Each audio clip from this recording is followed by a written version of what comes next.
Maayong buntag sa tanan mga ludnitra. So karon ako ang tagaan mo og tips unsaon pag review sa board exam. So kanira para sa mga August stickers. So inyo ang tan-awon daan unsa ang mga topics kana gid.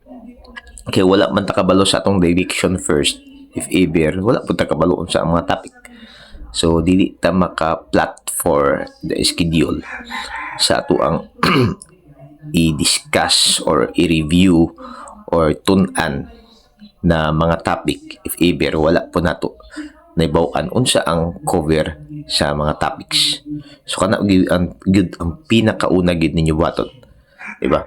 So pag-plot daan sa schedule, pero dapat before plotting the schedule kuhaon ninyo tanan ang mga topics sa 6 areas. So then inyo ding tan-awon kung asa mo masina. So kung asa mo masina kato ang inyo ang unahon first kay kana magid ang pagtuunan ng pansin, di ba? So pinakauna man gyud ang pinakauna, for example first month sa pag-review dira man ta mas maka-focus. So kung asa ka mas hina, so dito pud nimo kuhaon or katupad ay mong unahon na mga topics.